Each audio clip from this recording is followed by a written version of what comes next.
Nous allons parler aujourd'hui du cycle de l'eau. Nous allons aussi parler comment est-ce que les changements climatiques peuvent affecter ce cycle ainsi qu'affecter les environnements et ultimement les humains dans notre organisation de société en ville autour du monde. Donc, voyons voir si on peut expliquer ce qui se passe. Donc, lorsqu'on parle du cycle de l'eau, il y a certaines parties à considérer.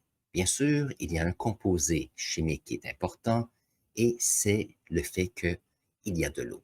Maintenant, l'eau est partout. Il y a des très grands réservoirs dans les océans, il y a aussi dans les lacs, il y a de l'eau dans le ciel et sous la terre. Et puisqu'il y a tellement d'eau, la vie sur Terre est basée sur cette eau. Et donc, c'est pour ça qu'elle est très importante. Le cycle de l'eau, c'est un grand cycle et la raison pour cela, c'est que on a différentes portions qui éventuellement forment un grand cercle de l'environnement et voyons voir comment ça fonctionne. La source d'énergie la plus importante qui fait que le cycle de l'eau fonctionne, c'est le soleil. S'il n'y avait pas de soleil, il n'y aurait pas de cycle d'eau. Le soleil sur notre Terre nous permet d'avoir l'eau sous trois états. Il y a de l'eau solide qui est la glace, l'eau liquide qui est de l'eau, et puis il y a aussi de l'eau gazeuse qui est la vapeur. Donc voyons voir ce qui se passe ici. Donc la première chose à penser, c'est que lorsqu'on prend un grand réservoir, par exemple comme les océans, il y a l'énergie du soleil qui crée une évaporation. Maintenant, l'évaporation se fait beaucoup sur les océans et la raison pour cela, c'est qu'on a un grand réservoir d'eau. Qu'est-ce qui se passe à l'évaporation? C'est qu'on a l'eau liquide qui prennent l'énergie du soleil, vont s'agiter de plus en plus et ceux-ci vont prendre de l'énergie, vont devenir de la vapeur et celle-ci se retrouve dans l'atmosphère. Maintenant, cette évaporation se passe pas seulement sur les océans, mais ça se passe aussi sur les lacs ici et les autres endroits où il y a de l'eau sur la terre ferme. Maintenant, aussitôt que cette eau monte ici dans l'atmosphère, chose intéressante, c'est qu'il y a des changements de température. La température devient de plus en plus fraîche et lorsque l'eau, parce que c'est froid, vont perdre de l'énergie, ces atomes ou ces molécules d'eau qui bougent comme ceci vont ralentir et ils vont commencer à se mettre ensemble pour former des gouttelettes d'eau. Et lorsque ces gouttelettes deviennent de plus en plus importantes, on se retrouve avec la formation de nuages. Si ces nuages sont très très hauts, ces gouttelettes d'eau vont former des petits cristaux de glace. C'est pour ça qu'on a des nuages blancs très très hauts. Et s'il y en a assez, on se retrouve avec de grands nuages qui éventuellement vont créer des précipitations. Donc le premier mot ici, on a le soleil, on a l'évaporation ici et on a la condensation dans l'atmosphère ici. Lorsque l'eau va tomber, on appelle ça la précipitation. Donc le mot est juste ici, précipitation. Lorsqu'il y a précipitation, et on pourrait dire qu'il y a deux états. Il peut y avoir l'état gazeuse, qui celle-ci va tomber comme de l'eau, par exemple. L'eau va tomber sur les terres, les montagnes, ainsi que dans les océans, bien sûr. S'il arrive qu'on est en haute altitude ou qu'il fait très froid, cette précipitation sera sous forme solide et on aura de la neige. Et lorsqu'on a beaucoup de neige, on se retrouve avec de la glace. Un peu lorsqu'on a l'hiver et on se retrouve avec de la glace au printemps. Maintenant, lorsqu'on a cette précipitation, on se retrouve ici avec d'autres types de, voyons voir, quatrième mot important, et le quatrième mot important ici est le ruissellement. Maintenant, le ruissellement, qu'est-ce que c'est? C'est lorsque on a de l'eau liquide qui vient de la pluie qui va ruisseler. Pensons par exemple au mot ruisseau. Ils vont descendre ici et ce ruissellement va aller directement aux océans ou peut être redirigé dans les environnements avec les petits ruisseaux, les rivières, les fleuves. On se retrouve avec des lacs aussi. Et donc, on a un regroupement d'eau qui se déplace. L'eau vient de la pluie et s'il y a de la glace qui fond, cette eau ici qui vient des glaciers va aussi descendre et va se retrouver ici en surface. Maintenant, sur la Terre, il y a trois dimensions. Ça veut dire qu'il y a le ruissellement qui se fait en surface, mais il y a aussi de l'eau qui va entrer sous terre. Donc, si vous êtes à la maison et arrosez vos plantes, vous savez qu'il y a de l'eau lorsqu'on met dans le sol qui va être absorbée par le sol. Alors, les conséquences de ceci, le mot, c'est infiltration. Donc, l'infiltration, c'est lorsqu'il y a de l'eau qui entre dans la terre, soit ici, sur les côtés des montagnes, ça peut être ici, le long du sol ou les forêts, s'il y a des fermes, le sol des fermes, et bien sûr, qu'est-ce qui arrive, c'est que cette infiltration fait que l'eau va couler sous terre. Il y a quelque chose qui peut arriver. Il peut arriver que cette eau puisse ressortir en surface, surtout lorsqu'il y a des plantes. On se retrouve ici avec des sources naturelles. Il y a de l'eau qui peut s'écouler et se retrouver et remplir des lacs par en dessous. Et il y a bien sûr de l'eau qui va arriver et qui va s'écouler et va aller directement dans les océans. Donc ça, c'est quelque chose à considérer. Vous allez dire, comment est-ce qu'on sait qu'il y a de l'eau sous terre? Prenez tous les lacs. Tous les lacs que nous connaissons, s'il y a de l'eau qu'on peut voir dans le lac, c'est qu'il y a, ça c'est le niveau d'eau sous terre où celui-ci existe. Maintenant, l'eau d'infiltration ici s'écoule, mais très, très lentement. Ça peut prendre des centaines d'années ou même plus pour de l'eau de faire quelques kilomètres. Donc, c'est très différent et ça dépend si on a du gravier, si on a du sable ou autre type de sol. Bien sûr, avec l'infiltration, on peut se retrouver avec des eaux souterraines, donc dans des cavernes, ça peut arriver. Et voyons voir les autres petites différences où est-ce qu'on peut retrouver de l'eau dans l'environnement. Bien sûr, quelques mots intéressants.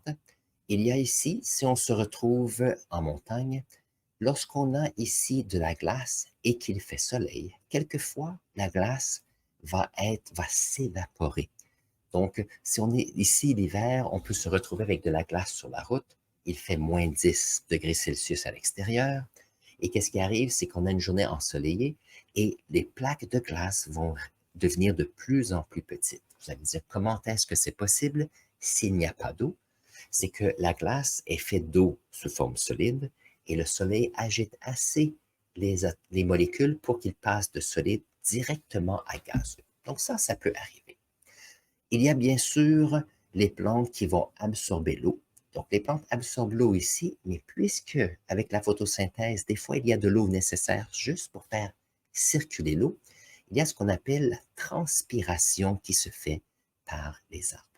Donc, alors, il y a une évaporation due à la transpiration, il y a de l'eau qui sort par les feuilles.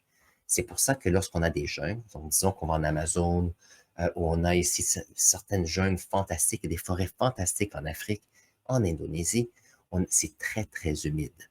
C'est qu'on se retrouve avec de l'eau qui est transpirée par les feuilles avec la photosynthèse. Et donc ça, ce sont tous des mots qui deviennent intéressants et je pense qu'on a passé à travers tous les mots intéressants qui arrivent ici avec le cycle de l'eau. Maintenant, s'il y a des changements, voyons voir, avant de parler de changement climatique, non, je passe dans un maintenant. Si on a des changements climatiques, qu'est-ce qui arrive? C'est qu'on a des situations où il y a des mouvements dans l'atmosphère dus à l'énergie du soleil. N'oubliez pas que l'énergie du soleil fait que il y a des mouvements d'air qui arrivent et donc l'eau, lorsqu'elle s'évapore, va être transportée par par l'oxygène. Donc, je vais vous montrer ici, ça c'est une de mes vidéos fantastiques. Donc, si on prend ici, donc ça c'est une carte de la planète, ça date de 2006, on a comptabilisé des photos et des données pour voir ce qui se passe de point de vue planétaire, ainsi que le cycle de l'eau. Donc, on peut voir ici que ça ici c'est l'équateur, donc on peut voir la ligne fantastique, très très bien ici. La raison étant que c'est la zone qui est le plus près du soleil, donc il y a de plus en plus d'évaporation. Et chose intéressante, on peut voir avec les grandes évaporations, on a de l'eau dans l'atmosphère et les mouvements dans l'atmosphère fait que l'eau se déplace. Maintenant, lorsque l'eau se déplace, on peut voir ici qu'on est dans le mois d'avril, on se retrouve avec les grandes pluies qu'on a ici dans l'est et le sud-est de l'Asie. Donc ça, c'est à considérer. De la même façon que si moi je vais en septembre ici ou en septembre, On est à la fin de l'été et on se retrouve ici avec beaucoup plus d'évaporation et on se retrouve avec ces ouragans durant l'été. Je ne sais pas si je peux reculer un petit peu. Pour le mois d'août, on se retrouve avec beaucoup plus d'évaporation et on a ces grands ouragans ici. Et bien sûr, juste pour vous montrer comment est-ce que la géographie est importante, lorsqu'on a l'évaporation de l'eau ici, on a de très grandes verdures ici en Indonésie, le sud de l'Asie. Par contre, avec les chaînes de montagnes des Himalayas, on a ici une bordure qui empêche, qui fait refroidir l'atmosphère et donc tout l'eau reste du côté sud ici des Himalayas.